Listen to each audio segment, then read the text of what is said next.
E ngā kāwai nui, e ngā kāwai roa, onu nui mai o rororo mai, nau mai, hoki mai, tomo ki anō ki te whare o Te Ao me Moana. Kia ora and welcome. War and weather, what a week. Some thoughts on that later on. We'll also be on the ground with a young player setting the All Blacks alight, but first, a different sort of hero. Pōtaka Maipi heads out on the water with one man using mātauranga Māori to help whānau through some of their darkest moments.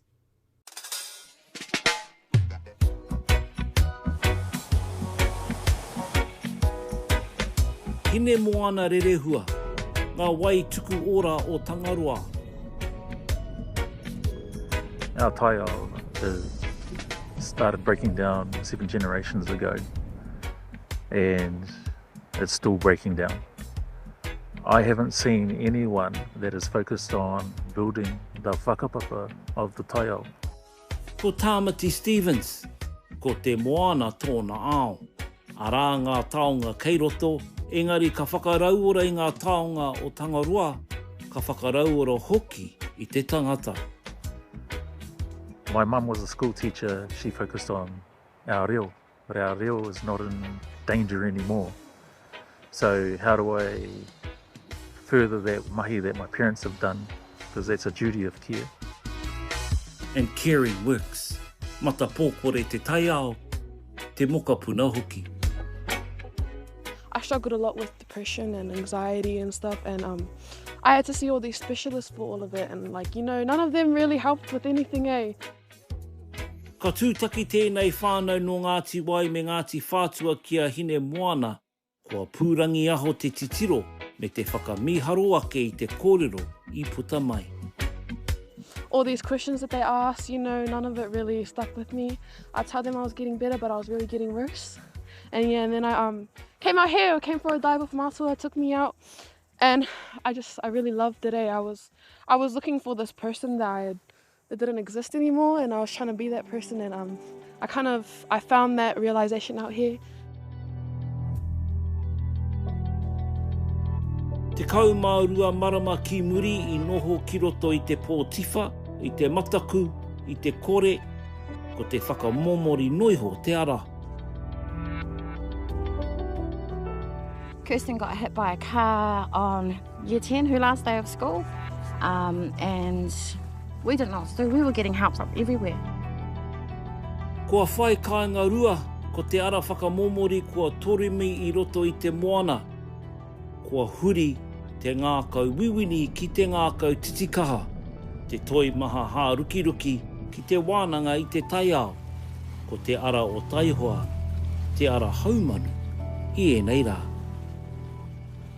We went to psychologists, social workers, physiotherapists, and it just wasn't working with her, and her mental health was getting worse, suicidal, depression, on top of all the kaka that was going on at home. Kaua e pō he mani moni tēnei mā tāmati kāo, ka tuku I runga I te ngākau whiwhita, ki te maramataka Māori me te toihaina ki te iwi. Hei tini hea tēnei kai, hei tini hea te mauri o te kai, hei rongoa mō ngā kuia, kau mātua ngā whānau katoa āmene. It's actually an amazing story about this change in this whānau. Watching these young ladies who once were quite down are now thriving with happiness, playing in the water. I think the biggest thing I've learned is discipline, and just even the waking up early in the morning, having to wake up from being not wanting to wake up at all, Yeah, so the 5 a.m.s, getting my gear in the car, getting my sister ready, coming out and then getting in the cold water like 5, 7 a.m. in the morning. Arā noa ngā akonga engari kei te haere tonu te mahi tirotiro me te tuku mātauranga.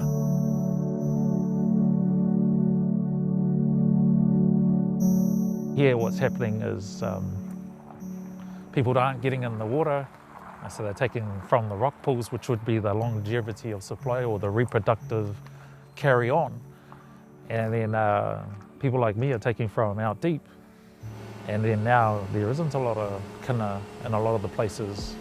So going back to why we train here, it's about developing the agenda around how to manage that stock better. It's a totally different world, but if you're into gardening and things like that, it's quite similar, but different, because he rere ki ngā momo ai, ngā momo mea. But for me, it's just learning about females and males and why and when we should be taking them in order to help them thrive. Hauora mai, whānau mai ka haumanu te pāhara keke me te tai ao. This is all about education. We got some kina and shot some blue mau, but that wasn't the focus. The focus is about, because we're moving into that phase where the growth will come. So we're setting up the garden as such. We're sorting the soil phase and then moving the different targets, but we're also doing monitoring as well. Ko ngā hua ki tai, ko ngā hua ki uta. Pretty confident out there. Oh, thank you, because I wasn't when I first started, I tell you. So I grew up in West Auckland, and Dad used to go out to the beach. That's how we lived. He was a single parent on a benefit with 4 kids. So the only way we could eat was off the basics and go to the Moana, get our kai.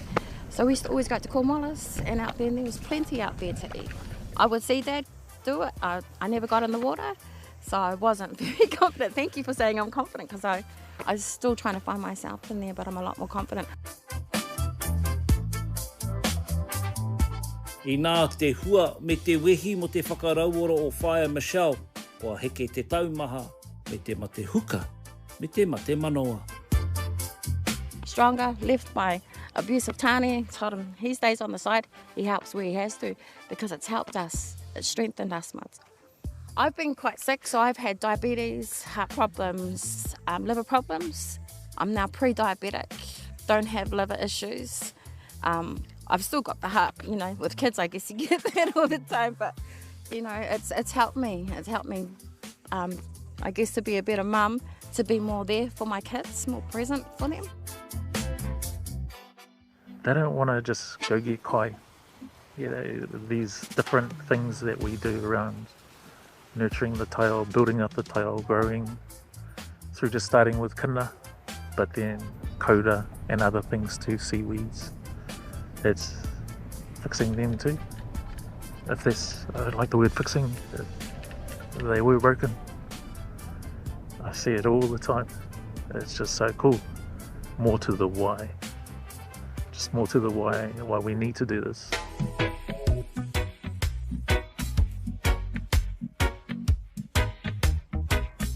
Arā te tino hua, ko te tuku I te aroha o ngā kina ki ngā whānau katoa. The story that everyone tells me, kina are a pest. Oh, that makes my blood boil a bit. Because it's kai, it's rongoa. I've seen how it fixes whānau who are sick. The undoing of that mental unwell-being, all because of kina. So it would be good to see people actually not just knock on the door like this kōrero, but actually to walk through the door and actually look at it another way, with another lens. Thank you, thank you, thank you. Gosh, that looks lovely. Ngā mihi tāmati and ole aroha to Kirsten and the whānau. After the break, Ruben Love, the All Black standout. He's got the goods.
Kia ora, Ruben Love, a first-class rugby player and cricketer.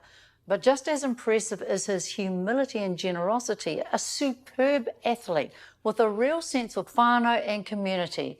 And as reporter Paula Ratahi discovers, Ruben is as much about giving back as he is about giving his all on the field. It's picked up by Love, and off he goes. Like I was never the most talented. Great run down the middle from Ruben Love. Never had access to the best coaching. Loves the pass back in field. Oh, what a try! All the best talent in the country is right here in Palmy, and I'll die on that hill.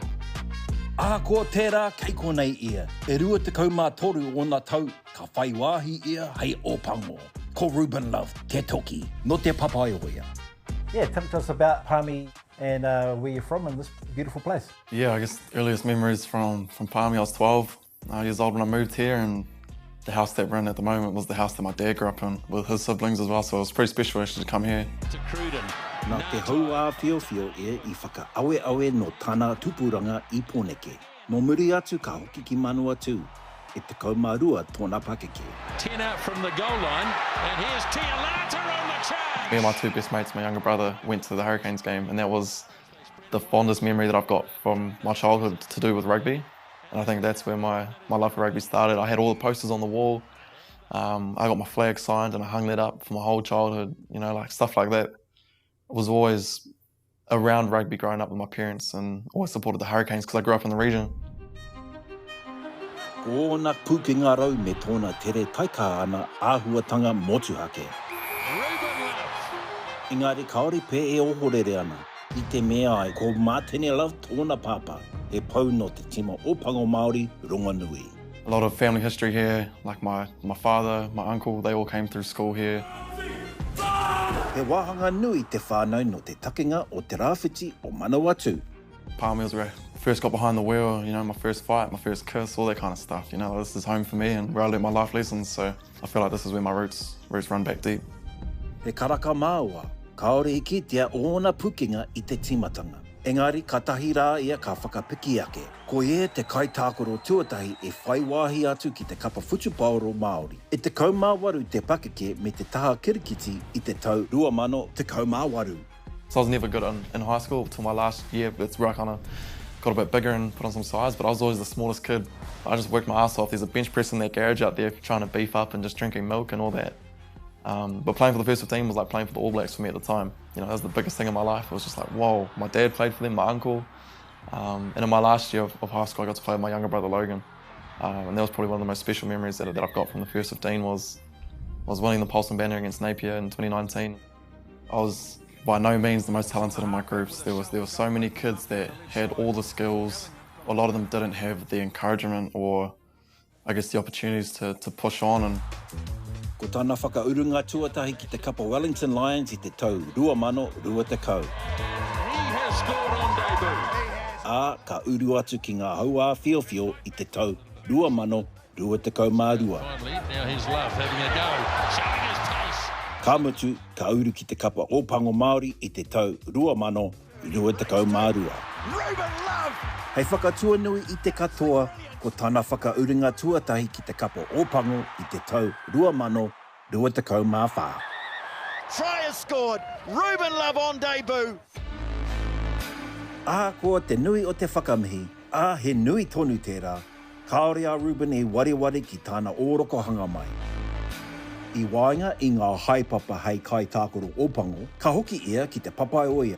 early, bro, it doesn't start for another hour 10. Ki te whakahoki ki tōna hāpuri. See, this happened last time as well. Kia ora, we're here at Palmerston North Old Boys Marist for the inaugural One Love Youth Rugby Camp. I tēnei wā, kei te whakahaere I tētahi awhi utukore, mō ngā tama me ngā kohene e rua rau neke atu. Bringing this to life has always been a dream of mine. I'm a Palmy boy through and through. I grew up here. No, it's special for me. Today's just for you kids. I want you guys to have a good time. There's only one rule this morning, and that's just to have fun. He's a Palmy boy, obviously went to school here, so it's good that the kids can come see them, because it's, you know, obviously it's quite hard for some young kids to see their heroes, and obviously Ruben's got a bit of a following. Like I've always said to myself, like, oh, if I ever make it and fulfill the dreams that I want to fulfill, I want to be able to come back and just make it easier for these kids to know that they're from Palmy and they should never feel whakama from, teams from Auckland or Christchurch or Wellington, like bigger regions. Who's the fastest here? Put their hands up. Yeah, all right, let's see it. You ready? 3, 2, 1, go! Take my hat off to Ruben and the way he's set up an opportunity for all of these kids here today. It's special to see someone willing to give back, especially a man of his age, for him to be inspiring the next generation. Nice. There you go, that's better, louder, louder. E whakahihi ana ngā mātua o Ruben. Just the support, the amount of people that have turned up, the kids, the tiny little kids to the big kids. Apparently there was one that flew down from Hastings. Just awesome, we didn't expect this turnout, but it's been amazing. Yeah, we're really proud. I'm glad that he's, whatever he does in life, he's always acknowledges, as I said, where he's from. And so, he's always good at going back to talk at schools or talk at community events or putting on something like this for the community. That's as important to him as it is playing rugby and, being in the black jersey or anything. So, if he had to choose between the two, he'd look after his people and his communities. Anyway, yeah, thanks for coming down. I hope the kids have had a good time.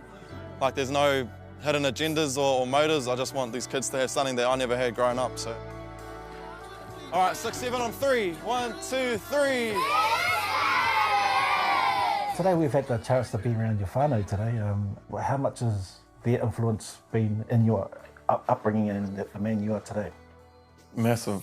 It's not till you get older until you realise how hard life really is. When you get responsibilities put on you, and even now, I have all my teammates and mates that are parents, and you can see the struggles that they go through and the hardships, and yeah, I'm so grateful that they're able to help me, and now as a man growing up and seeing that, that's why I want to give back to communities and give young kids and male and female kids just opportunities to do that, because I know the importance of having role models and guiding factors in your life, because that's what helps you stay on track, man, is your friends and your family. And if one of those sides of the seesaw is not balancing it out, then life gets pretty tough. Ka mutu, I muri I te haeringa whakamutunga o te tau a te kapa o Pango, ka whai wāhi ia ki te tautoko I te kapa pāwhutu pōro o Māti Porou. Talk to us about playing at the Māori Touch Nationals. Yeah, so the idea came up actually in 2024, because Nehe Mona Skara and Te Ao Whairangi, I see that they play a lot and I'm close with both of them. I've never played touch, bro. That was my first time actually playing in a touch tournament. I was the worst there. So you might be saying, hey, I know that face. You would be correct. It is Ruben Love, of course, the All Black. Some serious stars for Ngāti Porou. It didn't take long for him to put his mark on this game. But I wanted to go there for the kaupapa, the Māoritanga, being around my own people, because you go into these higher environments, bro, it's there's a lot of pressure. It's all performance-based, as it probably should be when you're up in those environments. And sometimes I guess you can lose your way in your identity and culture, and especially when you're on tour a lot, bro. Man, we go overseas for months, and you're not around your own people. You're not speaking the reo, and I find that when I'm in some of these environments, that's when my reo drops, because I speak it at my home with my flatties. It's definitely something I would definitely want to go back to. When I was around the tournament, just seeing people's faces light up, and All Blacks here playing touch with us, and even though he sucks at touch and we're scoring on him, he's here showing us that if he can do it, we can do it, and that's the message that I just wanted to portray. If Taranaki or Te Ao had a team that was open men's, I definitely would have played for them. Yeah, I think my family was pretty mad at me and a lot of people in Taranaki as well, but they didn't have a team, so I'll wait till then. I hau te rongo mo Ruben hei nama te kau. Engari ki ngā ABs ka takoro hei nama te kaumari ma ia mo te wā. Yeah, playing 10 last year kind of reignited that flame. Yeah, I'll back myself to play 10 over anybody, and that's a main motivator of me. I know there's some doubters out there. Whether the All Blacks see that or they don't, I just want to win with the Hurricanes, man, and if I do my job there, then hopefully higher honours takes care of itself. But yeah, my main focus is being the best 10 for the Hurricanes that I can be. I was lucky to have TJ Perenara in there when I started, and he's told me all his stories around how he was on the bench most of his career with Aaron Smith there. And when I was growing up, bro, I would have given anything to just be in the All Blacks camp, let alone play. So yeah, I'm always grounded and staying grateful and remember who I'm doing it for. And Love waiting for it outside, and he stayed up in the play too, and he breaks too. Ruben Love! That's the brilliance that Ruben Love brings to the game. I was happy from last year to get in the All Blacks, but I was gutted that he didn't get a lot of game time. So, I mean, we all say it. He just needs to play. I don't know where he needs to play, whether it's 10 or 15, but just as long as he's on there, because we know, mate, we know how good he is. Yeah, if the coaches don't select me to play the games, then obviously I'm not good enough. So for me, it's simple in my head. I just got to get better. The goal is to be in the All Blacks. Like, I want to make their squad. That's a goal, obviously, but from there, it's obviously to play as many games as I can and represent our country and represent our people. That's what I want to do. Aha ko e rua tekau mā whā noiho ona tau. Kei te rangi nā rohenga mā Ruben Love. And a huge career ahead of him by the looks of things. Up next, reflections on the wild world we find ourselves in right now.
Kia ora. There's been a lot for us to reflect on these past weeks. The weather and the war. No escaping the war in the Middle East. We're feeling it here too. Households are hurting, especially in rural communities as fuel prices surge. Our reporter Potaka Maipi says in his hometown of Huntly, every second vehicle is diesel, and with long distances common, the cost is effectively doubled. It's painful, but let's keep it in perspective. While we're paying more at the pump, people overseas are paying with their lives. Medical centres and schools are being wiped out in what are being described as war crimes. How did it come to this? A whole civilization will die tonight, never to be brought back again. I don't want that to happen, but it probably will. End of civilization? Yes, the American president declared his intention to wipe out a whole country, 93 million humans. Meanwhile, Israel continues its brutality in Gaza despite that so-called ceasefire and has intensified its attacks into Lebanon. A shocking 10-minute bombardment only hours after that apparent ceasefire killed hundreds. The justifications for the US-Israeli war on Iran remain shaky. Iran's religious leadership is still intact, despite the assassinations. No popular uprising, despite US and Israeli predictions. Iran's military capability persists, despite billions spent by the US and Israel trying to wipe it out. As for President Trump's apocalyptic rhetoric, what's that done for America's standing in the world? At first, talk was about ensuring that Iran never had nuclear weapons. Now it's wielding a much stronger weapon, control over the Strait of Hormuz, where much of the world's oil and resources passed through before Israel and the US attacked. Didn't pick that one, did they? So far, New Zealand hasn't been caught up in it militarily. According to Foreign Minister Winston Peters, we haven't been asked either. Yet we're still walking a fine line, given, as Rob Campbell recently wrote, over the years, New Zealand has steadily been drawn into the US military industrial technology complex by successive governments. After Winston Peters met with Marco Rubio last week, he faced criticism back home for failing to strongly condemn US and Israeli actions. After all, words matter, especially when it comes to international law and rules, stuff the US Secretary of Defense describes as no stupid rules of engagement. Are we now more about money than morals? Where might that leave us as a nation? We talk up our anti-nuke stand in the 80s and refusal to support George Bush's invasion of Iraq in 2003. What happened to that country? Bombing civilian infrastructure would be a breach of international law, and New Zealand should say so very clearly. Bombing a school is utterly repugnant, and New Zealand should condemn that in the strongest possible terms. We don't need to wait for the United States to justify these actions. They are unjustifiable. Labour's Chris Hipkins has rightly called out Trump's end of civilization tweet. He accused the Prime Minister of lacking backbone over New Zealand's bland response to the war. Easier, of course, when you're in opposition. Harder when you're in the hot seat trying to keep New Zealand ink on the rails. But we've chosen morals over money before and been respected for it. Principle versus pragmatism. Is it an either or?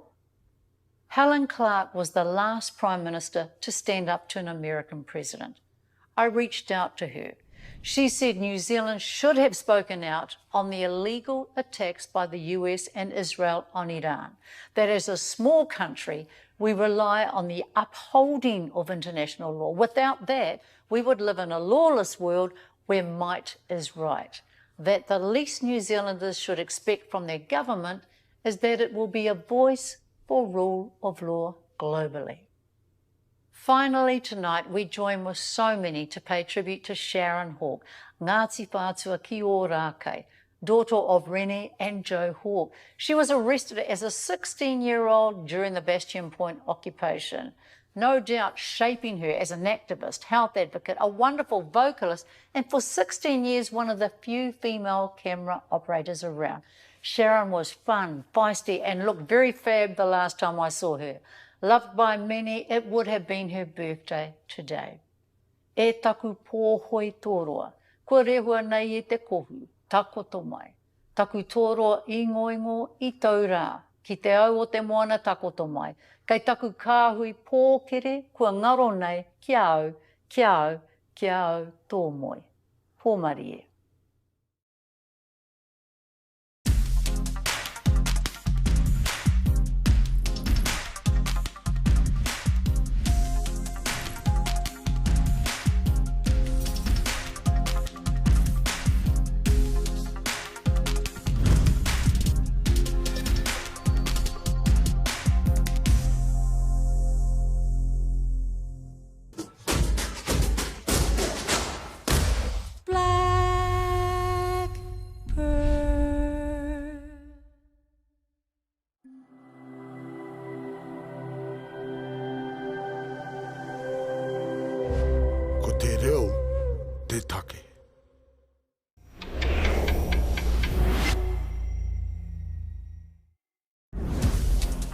For more Te Ao of Moana, stream full episodes now on Māori Plus.